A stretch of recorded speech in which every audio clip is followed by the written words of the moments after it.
Tetapi kadang-kadang membaca Alkitab ini seperti tidak menarik kan?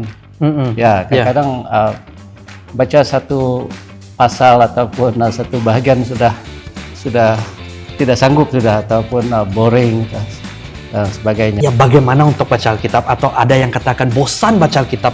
Kita tidak paham, sebenarnya tidak sambung.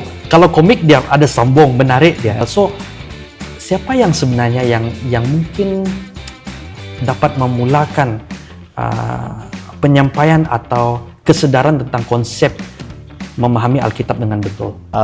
Apakah ada option untuk boleh membaca kita ataupun tidak? Ada yang berkata, atau setengah orang berkata seperti ini, alangkah baiknya kalau pastor kami atau hamba-hamba Tuhan yang ada pada hari ini, mereka dapat post firman Tuhan di dalam TikTok, di dalam WhatsApp status. Sepertinya kita mau meniadakan satu rutin, boleh saya kata satu rutin atau satu kewajiban kita untuk membaca Alkitab, karena kita ada status TikTok dan semua social media platform ini untuk menggantikan kita daripada baca Alkitab, supaya kita katakan, ya saya sudah baca.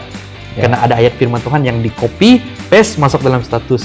Bagaimana dengan keadaan seperti ini? Ini juga menjadi persoalan dan juga isu dalam gereja pada hari ini. Apa nasihat guru? Konteks adalah raja. Wow. Ya, konteks is the king. Hai semua, kita kembali lagi dalam Gigi Podcast kali ini dengan satu topik yang agak menarik dan mungkin persoalan tentang anak muda yang mungkin kita sering kali dengar, yaitu tentang Alkitab.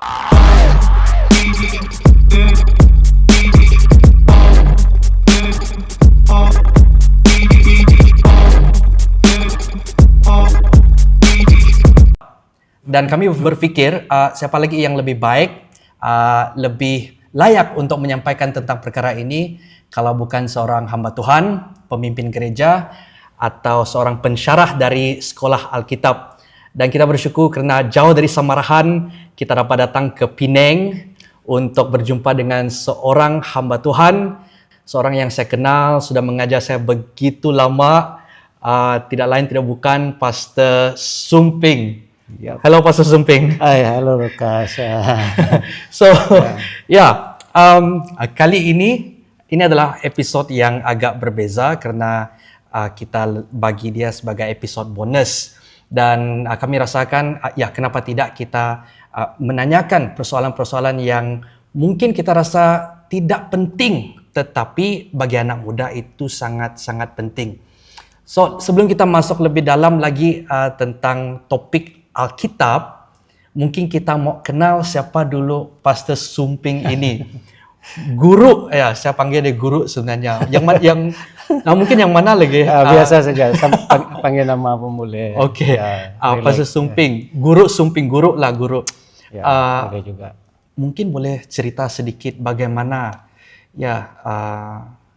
permulaannya guru kenal Tuhan, dan setelah perkenalan tentang siapa Tuhan itu, terima dia sebagai Tuhan dan Juru Selamat, kemudian bagaimana guru dapat panggilan untuk masuk ke dalam pelayanan sepenuh masa sehingga hari ini sebagai seorang pensyarah. Wow. Ya, ini cerita panjang, Kas. Sebenarnya saya lahir dalam keluarga yang bukan Kristen.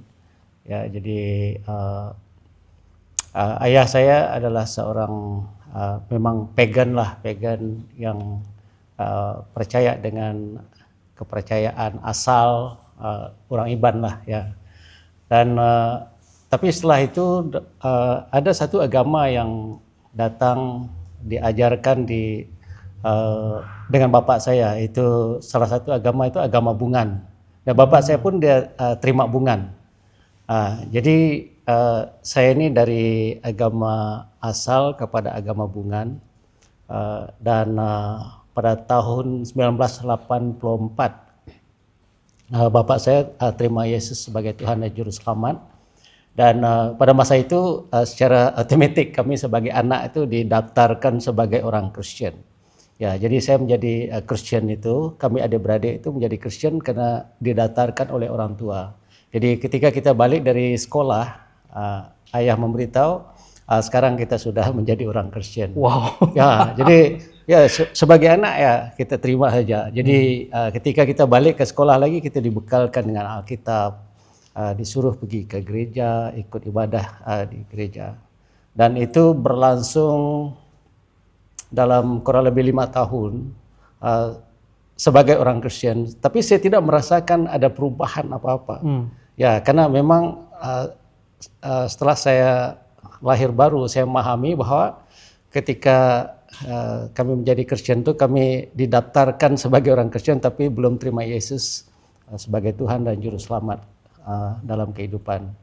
Setelah 5 tahun setelah menjadi orang Kristen seperti itu, dan akhirnya saya mengalami satu peristiwa yang sangat luar biasa, yaitu boleh dikatakan itulah momen lahir baru yang saya alami.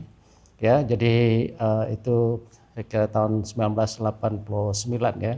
Wow. Saya lahir baru ketika itu, dan 5 hari setelah lahir baru itu saya memberitahu abang saya dan bapak saya tentang kerinduan saya. Itu satu perubahan yang sangat radikal dalam kehidupan saya, ataupun satu perubahan yang sangat drastik, di mana pada masa itulah saya mengatakan saya ingin melayani Tuhan. Ya. Selepas 5 hari. Setelah 5 hari saya mengalami lahir baru. Karena satu sukacita yang luar biasa, satu perubahan yang luar biasa. Saya beralih dari kehidupan duniawi saya kepada kehidupan yang baru dan berubah secara total. Saya betul-betul benci dengan perbuatan lama saya. Ada beberapa, kalau saya senaraikan perbuatan lama yang dilakukan oleh lazimnya anak-anak muda ketika itu, memang saya buat semua. Tapi itu telah berubah ketika saya mengalami lahir baru, dan itu menimbulkan satu sukacita, dan sukacita itulah yang membawa saya berkesimpulan tidak ada yang lebih indah dari melayani Tuhan. Walaupun baca Alkitab pun saya tak tahu perjanjian lama, perjanjian baru ataupun, tapi sukacita itu yang membuat saya berkesimpulan ingin menjadi hamba Tuhan ketika itu. Ya, jadi itu perjalanan daripada sebelum mengenal Tuhan dan setelah mengenal Tuhan, dan setelah ingin melayani Tuhan. Dan saya memberitahu ayah saya, dan dia sangat setuju juga, dan kami bertemu dengan hamba Tuhan yang melayani di daerah kami dan menyatakan bahwa saya ingin jadi pastor. Ya, walaupun pada awal mereka tidak percaya karena mereka tahu background saya, dan sepertinya ini tak mungkin lah, ini orang ini tiba-tiba seperti ini mau menjadi hamba Tuhan. Dan mereka kata, oke, kalau begitu sepertinya mereka ingin testing apakah saya betul-betul seperti itu. Jadi mereka mengajak saya tinggal bersama dengan mereka di pusat penginjilan, dan saya bersama dengan mereka selama 6 bulan di situ. Dan setelah 6 bulan itu baru mereka melihat perubahan yang betul-betul, baru mereka yakin, dan mereka hantar saya pergi sekolah. Mungkin ya guru boleh kongsikan di mana sekolah Alkitab yang pertama? Oh, sekolah Alkitab pertama saya belajar itu di Bakalan. Di Bakalan. STP Budokaru. Dan disitulah pembentukan awal saya, dan memang pergumulan saya baru menjadi orang Kristen dan tidak biasa dengan Alkitab dan tak terlalu paham tentang Alkitab, dan juga itu merupakan pemulihan secara fisikal juga, karena sebelum saya mengenal Tuhan saya banyak terlibat dengan benda-benda buruk dan kesehatan saya pun terjejas. Ya, jadi 1 tahun saya di sekolah itu baru saya mengalami pemulihan secara fisikal juga, kesehatan saya, dan akhirnya terjadilah satu transformation yang holistik lah, termasuk saya punya kerohanian juga dikembangkan. Ya, kita tahu di Bakalan itu memang semua, boleh katakan semua adalah orang Kristen, dan lingkungan itu sangat mendukung untuk pertumbuhan saya dalam iman. Ya. Jadi sangat penting kita ada lingkungan yang betul-betul mendukung. Ya, sangat penting dalam pertumbuhan rohani kita. Ya, khususnya bagi orang Kristen yang baru percaya, ya, yang baru berjinak dengan agama Kristen, dia ditempatkan di lingkungan yang seperti itu memang sangat-sangat mendukung. Ya. Nah, sekarang pertanyaan yang seterusnya adalah bagaimana dari seorang ya mungkin hamba Tuhan, atau bagaimana ceritanya setelah habis sekolah Injil, apakah jadi hamba Tuhan terus, pastor di gereja atau mengembala satu gereja, atau terus menjadi pensyarah? Bagaimana cerita atau ya kita boleh katakan jalan cerita pelayanan pastor? Ya, setelah saya selesai sekolah di Bodokaru. Saya di apa namanya itu, di pos untuk pelayanan di satu gereja di Banda Limbang. Nah, masa itu saya ditempatkan sebagai pastor tapi penginjil juga. Jadi pastor penginjil. Jadi memang pelayanan saya banyak terlibat dengan penginjilan ke kampung-kampung, ke rumah-rumah panjang. Dan di situ pengalaman yang sangat menarik karena itu merupakan pelayanan pertama saya dalam pelayanan sepenuh masa ya. Dan saya masih sangat muda ketika itu, sekitar mungkin 21 tahun. Wow. Ya, dan saya perlu bimbingan, ya saya perlu bimbingan daripada pelayan-pelayan gereja dan orang-orang yang sudah cukup dewasa. Jadi saya belajar banyak melayani daripada mereka, karena mereka ini memang sudah lama dalam Tuhan dan lama sebagai pemimpin.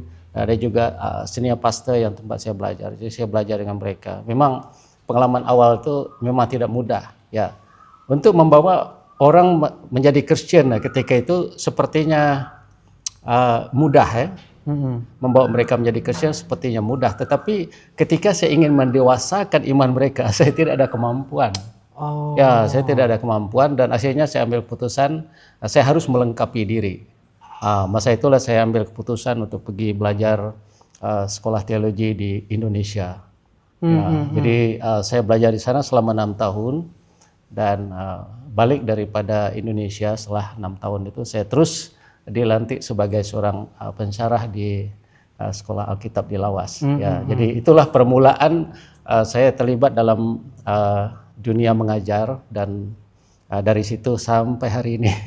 Itu dari 2002 ya, dari 2002 masih bujang saya masa itu. Ya, saya sudah mengajar sampai hari ini. Wow, begitu lama sehingga hari ini sebagai seorang pensyarah. Ya, memang ada selang masa di antara 2007-2008 saya ada upgrade diri. Saya datang ke MBTS untuk ambil MDiv saya pada tahun 2007-2008 dan 2009 kembali lagi mengajar. Macam itu.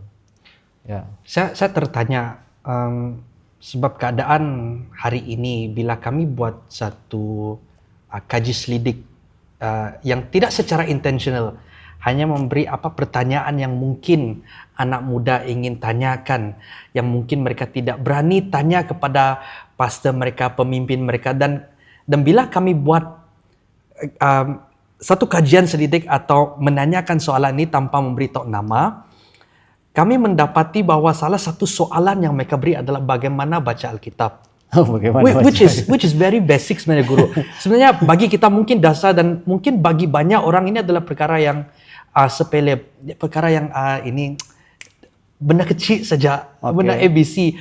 Dan mungkin guru juga ya lewat daripada pengalaman yang begitu lama mengajar, mungkin guru dapat kongsikan sedikit apa sebenarnya yang menjadi isu utama atau mungkin masalah utama kenapa soalan ini masih ditanya. Mungkin guru pernah berdepan persoalan ini di antara pelajar-pelajar yang guru pernah ajar, atau mungkin di dalam pelayanan ya karena guru pernah ada pengalaman dalam pengembalaan. What is your maybe your understanding of this problem actually? Ya, untuk membaca Alkitab ini memang setiap orang ada pengalaman tersendiri ya. Ya, memang tidak ada penekanan khusus ataupun tidak ada prinsip-prinsip atau tidak ada langkah-langkah yang harus kita ikuti untuk membaca Alkitab. Ya, saya rasa yang pertama itu perspektif kita terhadap Alkitab itu sangat penting. Apa Alkitab itu? Ya, mungkin perspektif kita ataupun pandangan kita terhadap Alkitab itu kalau kita melihat ya seperti buku komik ataupun buku-buku cerita, novel dan sebagainya. Ya, ada orang suka membaca novel itu kalau belum selesai itu dia tidak mau berhenti. Ya, ataupun baca buku-buku cerita kalau belum selesai dia tidak mau berhenti. Nah, tetapi kadang-kadang membaca Alkitab ini seperti tidak menarik kan? Ya, kadang-kadang baca satu pasal ataupun satu bagian sudah tidak sanggup sudah, ataupun boring dan sebagainya. Dan memang saya secara pribadi juga mengalami peristiwa yang hampir serupa lah, karena ketika itu belum memahami dengan betul-betul apa Alkitab itu sendiri. Nah, jadi dengan konsep dan pemahaman yang tepat terhadap Alkitab, ya, kita akan memiliki semangat untuk membacanya karena kita melihat kepentingan daripada pemahaman terhadap Alkitab itu sendiri. Nah, jadi sekarang ini kalau begitu masalah dia atau itu adalah isu dia pemahaman konsep kita tentang Alkitab, siapa yang sebenarnya bertanggung jawab untuk menyampaikan tentang konsep yang betul, pemahaman yang betul bagaimana seseorang itu bahkan anak muda hari ini untuk melihat dan memahami Alkitab itu sehingga kita tidak katakan ya bagaimana untuk baca Alkitab atau ada yang katakan bosan baca Alkitab. Kita tidak paham sebenarnya tidak sambung. Kalau komik dia ada sambung, menarik dia. Tetapi kalau Alkitab kadang-kadang tidak masuk akal dari satu pasal ke satu pasal. Jangan satu pasal ke satu pasal. Dari ayat mungkin berapa ayat ke ayat yang seterusnya tidak masuk akal. So siapa yang sebenarnya yang mungkin dapat memulakan penyampaian atau kesadaran tentang konsep memahami Alkitab dengan betul? Saya rasa salah satu perkara yang sangat penting bagi gereja lah. Gereja harus melihat pendidikan agama Kristen itu suatu yang sangat penting untuk pertumbuhan iman jemaat. Dan ya standar yang kita gunakan ataupun sumber daripada pengajaran kita itu memang daripada Alkitab. Nah, jadi kalau kita melihat bahwa Alkitab ini sebagai sumber untuk pertumbuhan iman jemaat, dan saya rasa pastor atau pemimpin gereja perlu memberikan pemahaman yang begitu jelas kepada mereka sehingga dengan demikian mereka akan terbuka mata mereka bahwa Alkitab ini suatu yang sangat asas ataupun sangat basic untuk iman mereka, dan itu memang kalau dikatakan apakah ada option untuk boleh membaca kitab ataupun tidak, saya katakan bagi orang Kristen itu baca Alkitab itu suatu kewajiban dan bukan option kamu mau ataupun tidak, tapi ini merupakan suatu yang harus, ya. Jadi pastor pemimpin gereja itu menurut saya lah bertanggung jawab untuk mengajarkan ini dan memberi dorongan, memberikan semangat kepada jemaat untuk bersemangat untuk membaca Alkitab. Jadi memang peranan sebuah gereja itu pemimpinnya, pastornya, bahkan mungkin jemaat yang dewasa untuk sama-sama terlibat menyedarkan, memberi kesadaran tentang pentingnya kenapa kita perlu baca Alkitab pada anak muda. Ya, betul. Nah, pada hari ini. Ya, betul. Karena gereja ini boleh dikatakan satu lembaga, ya, seperti sekolah. Sekolah kita melatih budak dari kecil untuk mereka belajar dari kindergarten sampai kepada university. Mereka melalui tahap-tahap pertumbuhan yang sewajarnya yang kita harapkan. Begitu juga dalam gereja. Saya rasa gereja juga perlu mengembangkan pendidikan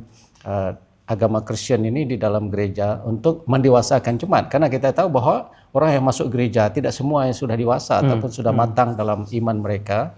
Jadi kita perlu identify siapa yang perlu yang basic, siapa yang perlu yang lebih advance lagi dalam pembelajaran mereka. Dan saya rasa ini satu yang perlu dipikirkan, ya, menciptakan kurikulum dalam gereja itu satu yang sangat penting lah menurut saya. Itu good idea tuh, menciptakan satu kurikulum khas untuk tentang Alkitab. Ya, tentang Alkitab ataupun subjek-subjek yang lain. Karena kalau kita melihat mengapa ramai orang tidak berminat untuk begitu fokus dengan kegiatan-kegiatan gereja, karena tidak ada kurikulum yang mereka lihat yang boleh mereka ikuti dengan baik ataupun dengan sistematik untuk menciptakan suatu yang dapat membawa mereka pada satu pertumbuhan iman mereka. Nah, saya tertanya juga tentang membaca Alkitab ini. Kenapa penting baca Alkitab? Ya karena ada yang berkata atau setengah orang berkata seperti ini. Alangkah baiknya kalau pastor kami atau hamba-hamba Tuhan yang ada pada hari ini, mereka dapat post firman Tuhan di dalam TikTok, di dalam WhatsApp status supaya kita juga dapat juga kita baca firman Tuhan ya begitu. Jadi ya kadang-kadang sepertinya kita mau meniadakan satu rutin, boleh saya kata satu rutin atau satu kewajiban kita untuk membaca Alkitab karena kita ada status TikTok dan semua social media platform ini untuk menggantikan kita daripada baca Alkitab supaya kita katakan ya saya sudah baca. Karena ada ayat firman Tuhan yang di copy, paste masuk dalam status. Bagaimana dengan keadaan seperti ini? Ya, kalau kita lihat tren sekarang ini, memang kita tidak dapat menyangkal bahwa semua media sosial ini penting, ya, penting. Tapi untuk pertumbuhan iman kita sendiri yang tahu apa yang kita perlu. Kadang-kadang apa yang dipost di TikTok ataupun media sosial yang lain, mungkin dia tidak terlalu relevan lah untuk diri kita sendiri, untuk pertumbuhan iman kita. Jadi diri kita sendiri yang memahami, mengerti apa yang kita sangat perlukan untuk pertumbuhan iman kita. Nah, jadi kita boleh menggunakan berbagai strategi untuk kita melengkapi diri, untuk mengembangkan diri dengan berbagai macam cara, dan itu merupakan suatu yang boleh dikatakan harus, ya, kita perlu menemukan mana satu yang lebih sesuai untuk kita. Ya, tetapi kalau kita terlalu tergantung dengan media sosial dan sebagainya juga, mungkin kita akan terjadi fragmentation dalam diri kita, terbagi-bagi dengan topik yang berbagai-bagai. Ya, sedangkan keperluan kita sendiri adalah sangat spesifik sebenarnya. Setiap orang memiliki keperluan yang sangat spesifik yang perlu diadres oleh firman Tuhan itu secara spesifik juga. Ya. Betul.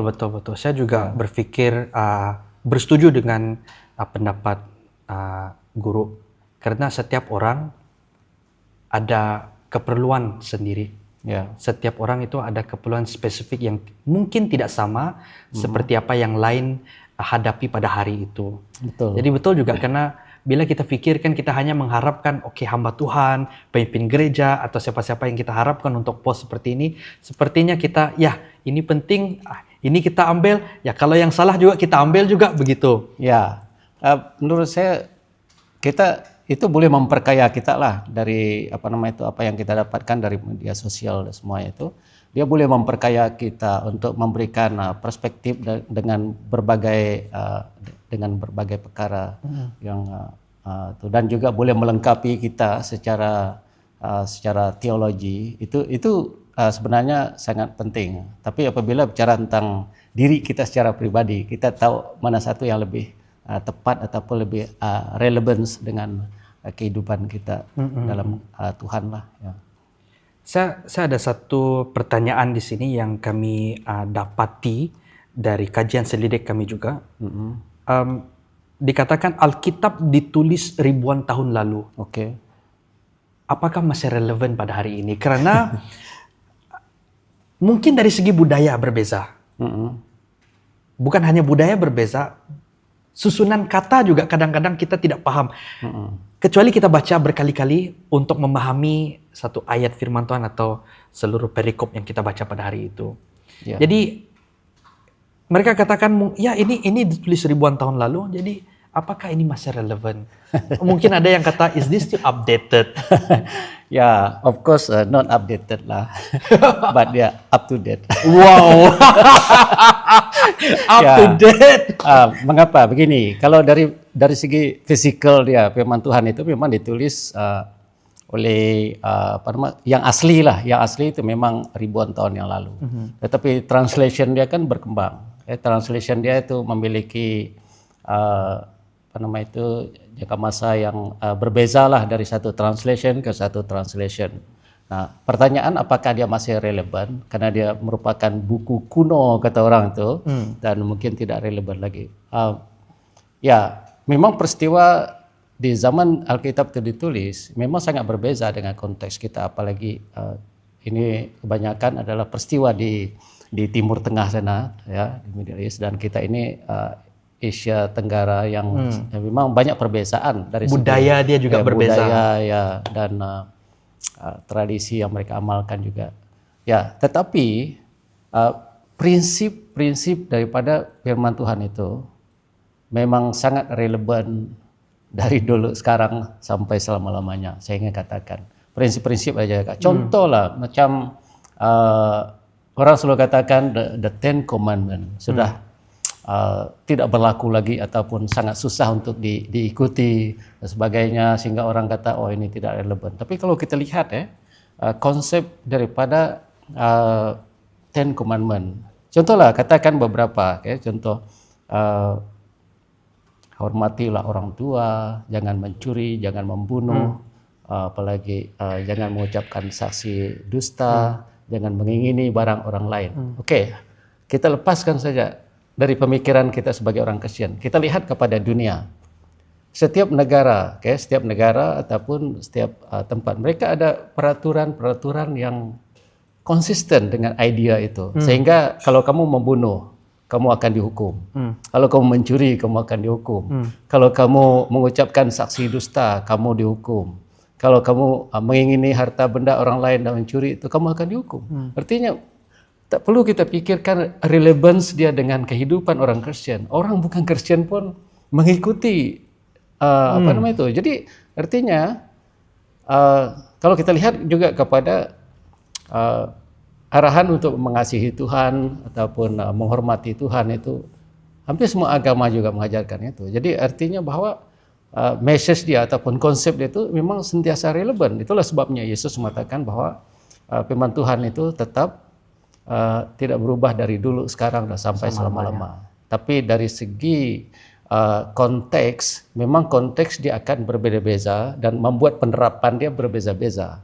Ya, konteks yang zaman mereka dulu, dalam konteks mereka itu seperti itu. Tapi dalam penerapan kita pada zaman sekarang ini itu berbeza.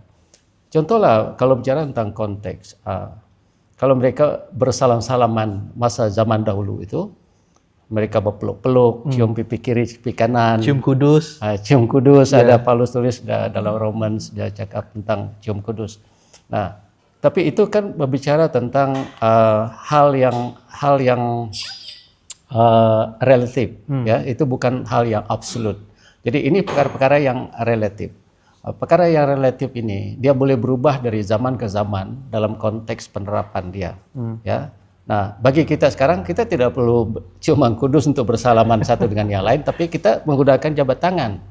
Cium kudus dengan jabat tangan ini, prinsip dia adalah menghormati satu dengan yang lain. Jadi prinsip menghormati itu tidak pernah berubah. Jadi prinsip itu yang ya, sebenarnya. prinsip itu yang tidak berubah. Itulah sebabnya prinsip firman Tuhan itu tetap relevan.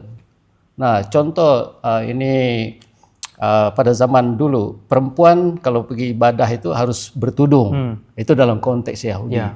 Jadi kalau perempuan tidak bertudung, itu dianggap sebagai perempuan kurang sopan. Ataupun boleh dikatakan pada zaman itu perempuan sundal lah, ya. Ya, jadi orang datang ke ibadah itu harus pakai tudung. Nah, kalau kita terapkan dalam konteks kita di Malaysia ini, kita pakai tudung dalam gereja, itu aneh kan? Ya. Ya, aneh kan? Kita tidak dapat menerapkan itu, nanti mungkin akan menyinggung agama yang lain, kita tidak tahu ya. Tetapi kalau kita melihat apa yang dimasukkan dengan mereka harus pakai tudung, itu berbicara tentang kesopanan. Nah, dalam konteks kita bagaimana kita sopan dalam gereja? Nah, kita gunakan pakaian yang sesuai. Jadi pakaian itu merupakan sesuatu yang relatif, yang boleh berubah dari zaman ke zaman, tapi nilai yang diterapkan di situ, penghormatan itu tidak pernah berubah. Nah, jadi sopan pada masa itu seperti ini dia. Sopan pada masa ini dia seperti lain ini. lagi. Ya, jadi mungkin 20 tahun akan datang sopan yang menurut mereka mungkin orang berbeza dengan hari ini. Semua pakai singlet pergi gereja. Kita tidak tahu kan, tapi mereka melihat ini sebagai sesuatu yang sopan. Saya ingat waktu kita buka gereja di sini, ada yang seorang missionary kata, tidak semestinya kita pakai semua coat dan sebagainya. Selop pendek pun boleh. Sebab ikut konteks mereka, ada yang pulang daripada pantai, datang masuk ke gereja. Itulah konteks mereka, itulah pemahaman mereka. Dan kalau kita pakai lain daripada apa yang mereka paham atau budaya mereka, itu sepertinya kita tidak menghormati mereka atau membuat mereka sepertinya tidak mau datang ke gereja. Ya, betul. Ya, jadi konteks itu sangat menentukan. Tapi nilai kesopanan itu harus dikekalkan. Ya. Wah, kalau kita berbicara tentang nilai dan budaya, bagaimana kita tahu budaya ini sepatutnya kita lihat dia sebagai nilai dan apa yang sepertinya apa yang patut dan tidak patut. Karena kalau kita lihat begitu banyak budaya yang dinyatakan di dalam firman Tuhan. Tetapi tidak semua yang dapat kita ikut. Ya. Tetapi ada yang kata juga, oh no, ini sebenarnya kita perlu paham budaya ini juga. Bukan nilai dia saja. Jadi guru, kalau ada, mungkin apakah ada cara untuk kita benar-benar memahami sebenarnya mana satu hanya nilai yang kita ambil dan bukan budaya, atau yang manakah kedua-duanya yang kita ambil? Ya, saya rasa dari segi yang seperti itu, memang ada orang yang kita lihatlah denomination daripada gereja. Di gereja sendiri pun dari berbagai denomination menerapkan konsep yang tidak sama di dalam ibadah, Ada yang begitu melakukan liturgi dengan begitu yang teratur, tersusun, tapi ada juga yang tidak terlalu teratur, tapi ada juga yang memang seperti tidak ada liturgi di dalam gereja. Jadi itu berbicara tentang pemahaman teologi masing-masing itu membentuk tata cara dalam gereja itu masing-masing. Bagaimana dia melihat. Nah, jadi di dalam kekristenan juga kalau kita melihat Paulus berbicara tentang di antara orang Yahudi aku seperti orang Yahudi, di antara Yunani aku seperti orang Yunani. Antara orang yang Paulus mengatakan artinya contextualization ini merupakan satu yang sangat penting, tapi tanpa compromise dengan Injil. Itu satu yang sangat penting. Kalau kita masuk dalam satu budaya, kita mengikut budaya mereka tanpa kita compromise dengan firman Tuhan. Inti sebenarnya, Kak? Ya, inti sebenarnya daripada firman Tuhan itu sendiri. Ya, jadi memang ada orang yang lebih suka menerapkan sesuatu yang lebih terstruktur dan lebih teratur dengan menerapkan semua konsep yang diajarkan.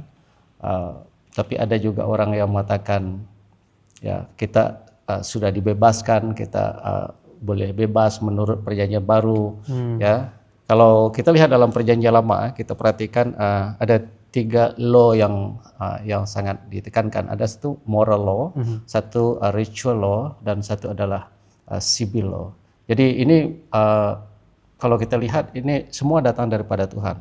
Kalau dalam perjanjian lama itu apa-apapun datang daripada Tuhan. Tuhan berbicara kamu harus begini.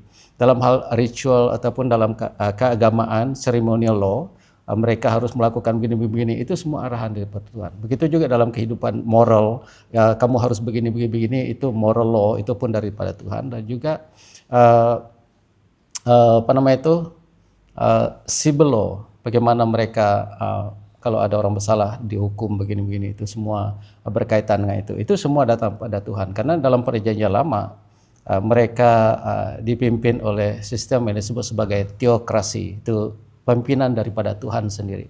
Tapi apabila kita masuk di dalam perjanjian baru, ketika Yesus datang, ya Yesus telah sebagai anak domba Allah, ya, yang melengkapi ceremonial law ataupun dalam hal ritual law.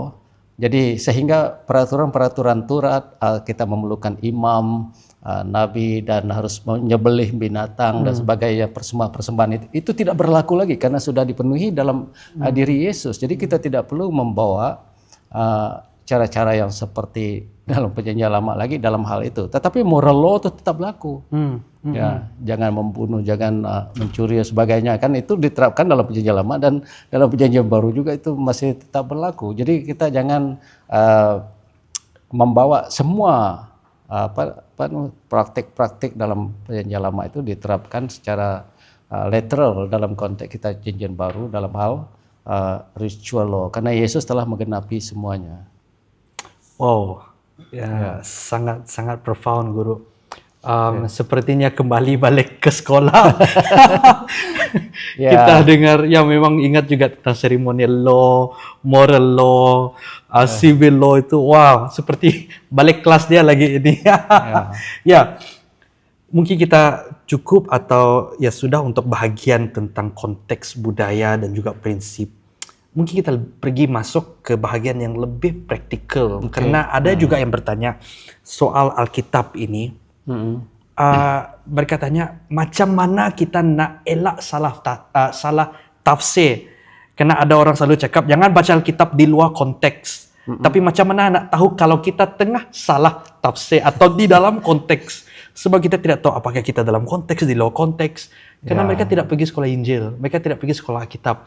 Jadi kadang-kadang saya pikir juga kan guru, macam tidak dapat juga kita salahkan mereka, tapi dalam masa yang sama, ini juga menjadi persoalan dan juga isu dalam gereja pada hari ini. So, apa yang dapat kita lakukan sebenarnya? Atau apa nasihat guru? Ya, dalam ilmu penafsiran Alkitab ataupun hermeneutik, konteks adalah raja.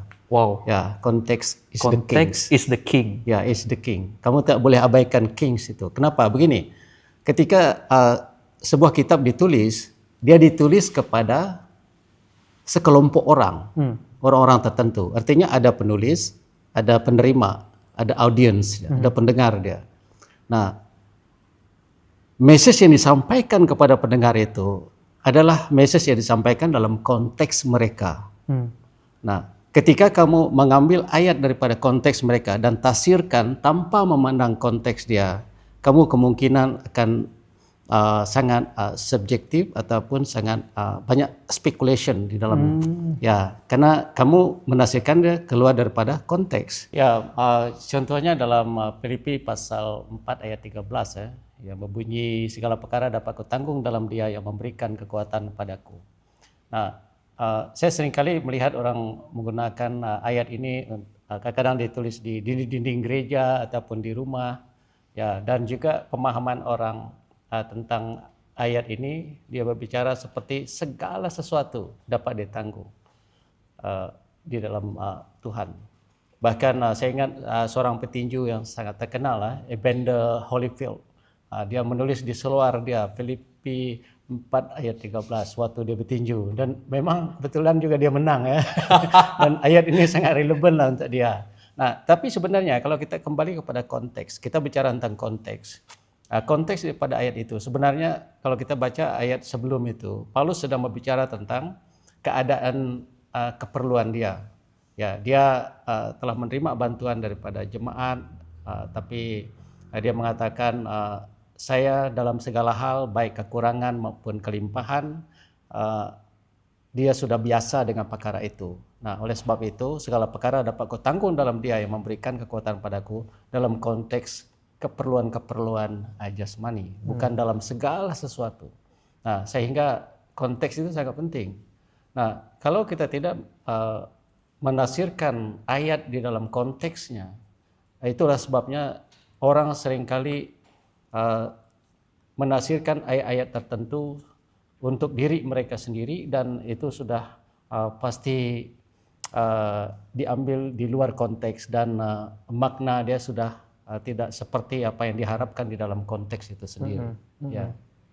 Jadi apakah ada cara atau apakah ada mungkin buku step by step, langkah demi langkah, di mana kita dapat belajar bagaimana untuk kita mengenal pasti konteks, bagaimana untuk kita menafsir dengan baik supaya kita tidak keluar daripada konteks, because context is king. Yeah. So how can we do that? Bagaimana kita dapat langkah demi langkah? Ya, di dalam ilmu penafsiran ya, yang pertama itu memang konteks itu sangat penting. Tetapi kalau kita lihat Alkitab, ya, Alkitab ditulis dengan gaya sastra ataupun genre yang sangat berbeza.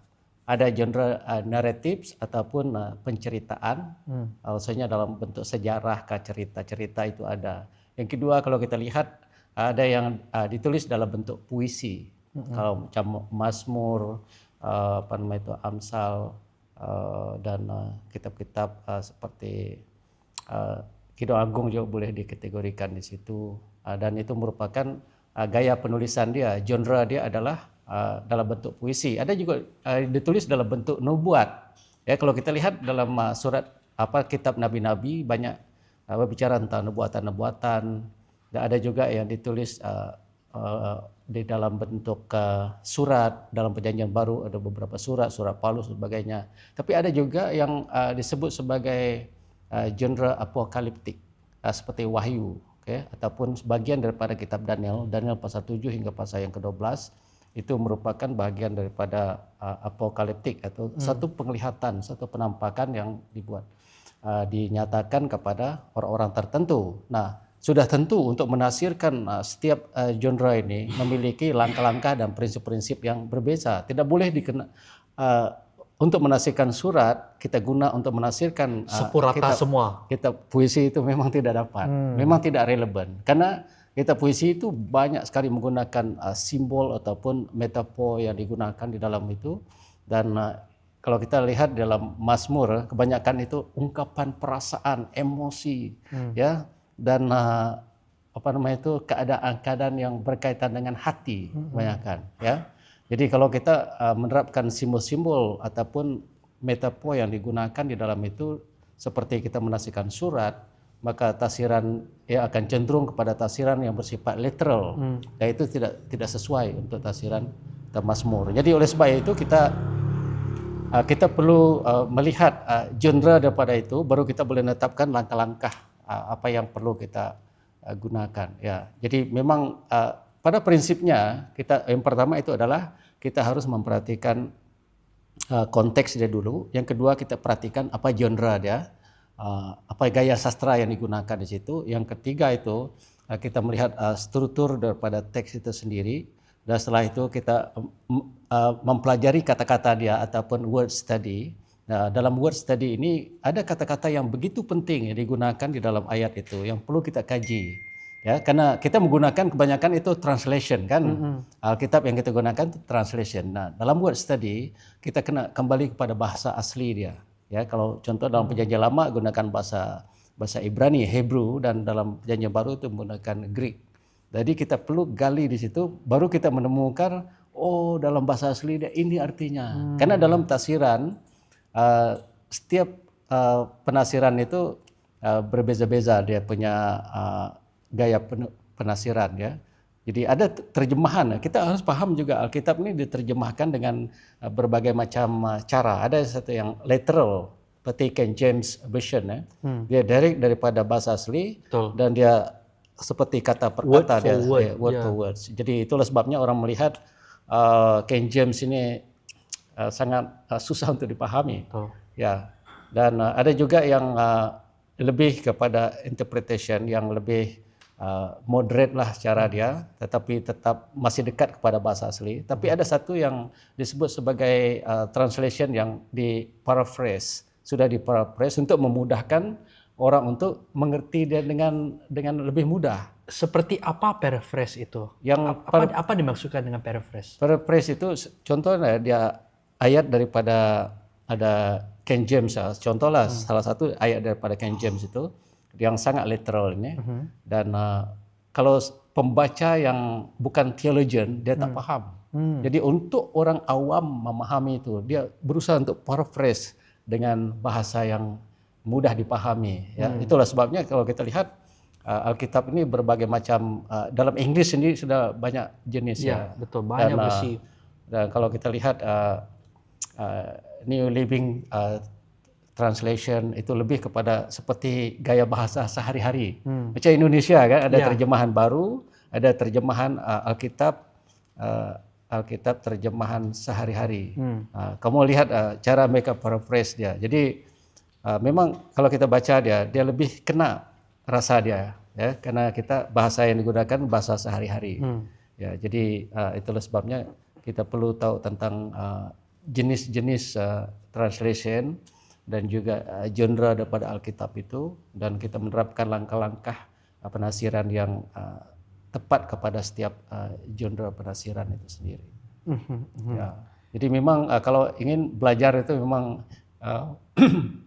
mau belajar betul-betul memang tidak semudah yang kita pikirkan. Ya. Wah, tetapi saya rasa itu adalah satu kewajiban kita sebagai orang percaya. Ya. Karena pada hari ini bagi saya lah guru, karena saya masih ingat seorang pencara juga kata, tidak patut kita tidak tahu tentang kebenaran ini, karena pada hari ini kita hidup dalam dunia di mana semua informasi itu di hujung jari kita. Jadi tidak ada alasan kenapa kita tidak dapat mengetahui kebenaran ini dan itu, sehingga kita bagi banyak alasan dan kita tidak bertumbuh. I think seperti apa yang Guru katakan pada awal tadi, memahami bahwa pentingnya Alkitab ini, memahami bahwa ini adalah kewajiban kita sebagai orang percaya. I think that is very good. Now, ada sesuatu yang Guru nyatakan tadi tentang translation, karena ya kita tahu tentang konteks itu penting, kemudian kita pergi kepada sastra bahasa atau gaya bahasanya, dan word for word, the words itself, dan translation, because there is a lot of translation, Betul. version. Jadi ada juga mereka bertanya, banyak versi Alkitab, mana yang patut saya guna? Mana yang patut saya guna? Saya rasa setiap translation itu adalah interpretation. Ya, karena ketika kamu ingin menerjemahkan Alkitab dari satu bahasa ke bahasa yang lain, banyak ayat-ayat ataupun kata-kata yang digunakan itu perlu diinterpret, perlu ditafsirkan. Nah, dalam penafsiran itu kadang-kadang ada kata yang boleh diterapkan sangat tepat dengan bahasa yang ditranslate itu, tetapi ada juga yang sangat susah untuk diterjemahkan, sehingga mereka mulai berpikir apa kata yang sesuai, dan mereka mulai memikirkan, oh, dalam konteks kita ini yang mereka paham. Ya, contoh, saya bicara tentang, ya, saya ada dengar lah di salah satu suku, apabila mereka bicara tentang menafsirkan Tuhan akan menyucikan dosa kita akan putih seperti salji, ya, dan kalau diterjemahkan putih seperti salji dalam bahasa mereka, mereka tak pernah tengok salji. Betul. Tetapi apa yang putih di tempat mereka itu adalah satu sejenis bunga yang terkenal putih dia. Jadi mereka menerjemahkan dia, Tuhan akan mengampuni dosamu dan akan jadi putih seperti bunga ini. Jadi yang penting di sini adalah putih itu, bukan bentuk dia ataupun rupanya. Jadi mana satu translation yang bagus untuk kita? Saya rasa kita sendiri tahu lah mana satu yang mudah kita pahami, mana satu yang lebih senang untuk kita ikuti. Saya rasa itu merupakan translation yang tepat lah, ya. Pada dasarnya semua translation ini dia merupakan tafsiran. Ya, kalau memang mau jujur kembali kepada Alkitab yang asli itu memang mau bahasa Ibrani untuk Perjanjian Lama dan Greek dalam Perjanjian Baru itu, dan yang lain itu memang interpretation daripada yang translation yang lebih awal. Tapi memang betul lah Guru, kita kembali lagi kalau kita mau benar-benar memahami firman Tuhan itu adalah tanggung jawab kita untuk belajar kembali apa yang kita perlu paham tentang firman Tuhan, seperti go by context, kemudian gaya sastranya dan sebagainya, semua langkah hermeneutik ini. Nah, kalau saya mau tanya lagi, sebenarnya banyak soalan yang mau ditanya lagi, tetapi mungkin itu kita simpan untuk part 2 Guru, karena sangat-sangat penting dan saya rasa mengambil banyak waktu untuk kita jawab satu persatu soalan yang ditanyakan. Nah, sebelum kita selesai untuk podcast kita kali ini, mungkin apakah ada nasihat yang Guru ingin sampaikan, yang mungkin ada beban di dalam hati Guru untuk anak muda atau generasi muda hari ini, khususnya untuk mereka yang ada di dalam gereja bahasa? Ya, sebenarnya seperti mana yang Lukas katakan itu memang banyak, ya. Tapi karena kita fokus kepada Alkitab, saya rasa satu perkara yang sangat penting yang perlu kita ketahui, kita melihat Alkitab itu sebagai satu kesatuan. Ya, dia merupakan satu kesatuan yang hanya datang daripada satu author. Author tunggal dia adalah Tuhan. Ya, dan dia menggunakan berbagai beberapa manusia, kurang lebih 40 penulis kitab Perjanjian Lama dan Perjanjian Baru. Mereka menerimakan inspiration itu melalui Roh Kudus, ya, sesuai dengan firman Tuhan bahwa mereka menerima inspiration itu. Nah, itulah sebabnya kalau kita melihat Alkitab ini secara meta naratif ataupun cerita besar daripada Alkitab, itu akan mudah untuk kita memahami Alkitab. Ya, jadi kita harus melihat dia seperti ini, ya. Kalau kita boleh bagi dalam 4 atau 5 episode Alkitab itu dibagi dari yang pertama itu penciptaan. Ya. Ya, penciptaan itu episode yang pertama kan. Ya. Dan setelah itu kejatuhan. Mhm. Nah, setelah kejatuhan ini penebusan, kedatangan Yesus Kristus. Setelah penebusan itu adalah restoration, pemulihan. Dan yang terakhir itu adalah glorification, kemuliaan. Semua kita akan diangkat bersama dan tinggal dalam kemuliaan. Jadi kalau kita melihat Alkitab secara keseluruhan dengan meta-naratif ini, akan mudah untuk kita melihat Alkitab itu sebagai satu kesatuan dan mudah untuk kita melihat cerita dia secara bersiri. Mungkin lebih menarik lagi. Lebih menarik Lebih lagi, menarik betul. ya, siri Ya, after seperti- siri begitu. Ya, itu sebabnya kalau seperti tadi awal kita bahas tentang mengapa orang suka baca novel sampai habis ataupun cerita-cerita tulisan-tulisan yang lain itu sampai habis. Karena ada siri-siri dia. Nah, Alkitab sebenarnya seperti itu. Kalau kita paham ya. Sebenarnya kalau kita hanya baca kitab Kejadian, kita hanya tahu tentang penciptaan dan kejatuhan saja. Ya. Ya. Nah, tetapi kalau kita melihat tentang kejatuhan dan penciptaan dan kejatuhan, cerita dia hanya begitu saja.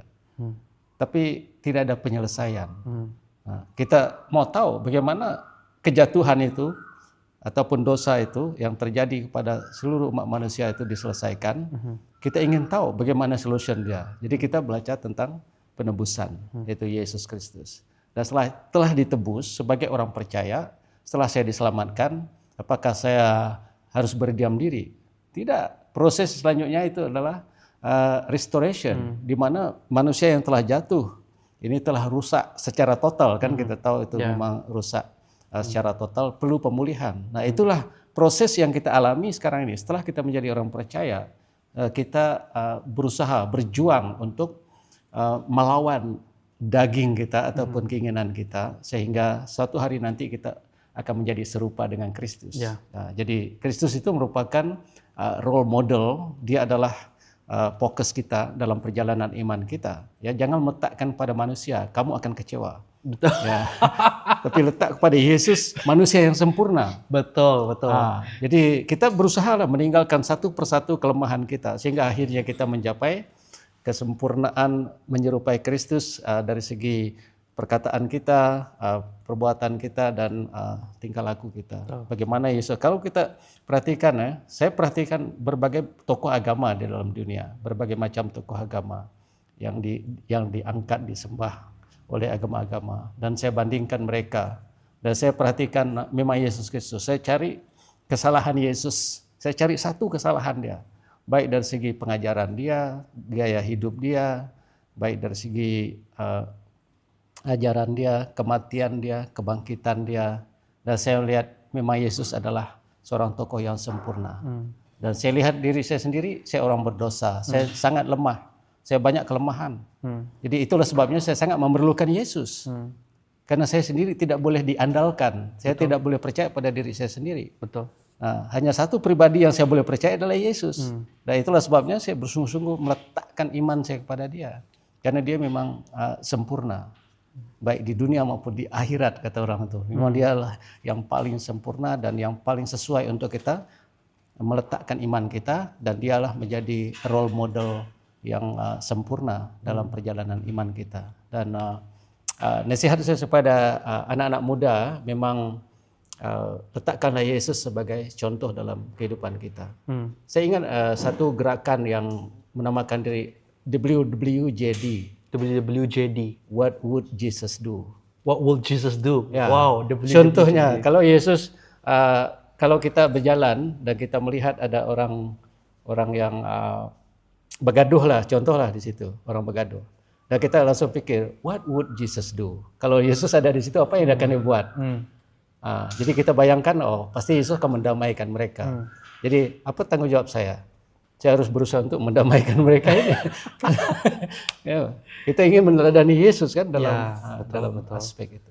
Betul. Ya, itu salah satu contoh. Jadi saya selalu berpikir, kalau saya berhadapan dengan situasi-situasi tertentu, what would Jesus do? Kalau dia ada di sini, apa yang dia akan buat? Saya bayangkan. WWJD. What would Jesus do? Ya. Wah. Terima kasih Guru. Ya, Itu satu nasihat yang cukup bagus, singkat dan juga betul-betul ya ini bantu saya untuk ingat, dan saya harap bagi semua yang menonton, our viewer, ini juga akan mengingatkan kita WWJD, What Would Jesus Do, dan juga ya bukan hanya itu, tentang keseluruhan inti-inti konten podcast kita tentang Alkitab bersama dengan Pastor Sumping, atau saya biasa panggil dia Guru Sumping. Dan saya harap ini memberkati Anda semua yang menonton. Nah, jangan lupa jika ada apa-apa pertanyaan, apa-apa persoalan yang Anda ingin tanya, sila masukkan ke dalam link yang kami letak di bawah description. Di bawah description akan disediakan link. Bukan hanya persoalan yang timbul dalam pikiran Anda, mungkin perkara doa yang kita dapat doakan bersama. Jadi jangan lupa untuk simpan, letak, type, dan kita akan doa bersama-sama. Nah, sebelum kita selesai untuk podcast atau GG podcast kita kali ini bersama dengan Guru, boleh mungkin doa untuk kami sebelum kita selesai untuk podcast kita pada kali ini. Oke, baik. Mari kita berdoa. Bapa di surga, terima kasih atas kasih setia dan kemurahan Tuhan yang selalu baru tiap hari dalam kehidupan kami. Walaupun kami sebagai manusia seringkali kami rasa jalan hidup kami seperti buntu ataupun tidak menemukan jalan keluar, bahkan masa depan yang kurang pasti dalam kehidupan kami. Tapi kami percaya berjalan bersama Yesus itu merupakan satu kepastian. Karena Yesus adalah jalan dan kebenaran dan hidup. Dan kami sangat pasti ketika kami meletakkan iman kami kepada Engkau, Engkau telah menyediakan jalan yang sempurna bagi kami. Dan sebab itu kami sebagai orang percaya tidak akan pernah merasa ragu ataupun kehilangan harapan. Karena harapan kami di dalam Kristus adalah harapan yang pasti. Kami terus doakan untuk anak-anak muda yang menyaksikan podcast ini, bahkan saudara-saudara kami yang terlibat dalam podcast ini juga, kiranya Tuhan akan terus melengkapi mereka, bahkan menggunakan agar saluran ini dapat menjadi berkat dan menjadi inspirasi untuk kaum-kaum muda untuk meningkatkan iman dan menolong mereka untuk menghadapi cabaran. Terima kasih Tuhan, kami terus doakan kiranya ini dapat digunakan sebagai bahan untuk melengkapi pertumbuhan iman masing-masing kami juga. Terima kasih Bapa, terima kasih. Inilah doa kami dalam nama Yesus kami berdoa dan bersyukur. Amin. Amin. Amin. Wow, terima kasih Guru. Ya, terima kasih semua yang menonton kami, menonton my teacher, my lecturer. Dan saya harap kita diberkati, dan jika Anda rasa diberkati, jangan lupa untuk kongsikan berkat ini.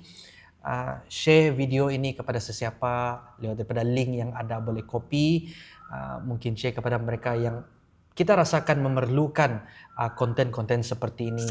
Dan jangan lupa untuk support kami sekiranya Anda terdorong atau mungkin ada hati beban lewat daripada GG Podcast atau inisiatif yang kami adakan untuk memenuhi atau menyediakan konten-konten yang baik dan berfaedah. Jangan lupa untuk support kami di nombor bank yang ada disediakan pada screen. Sampai kita berjumpa lagi, Tuhan memberkati.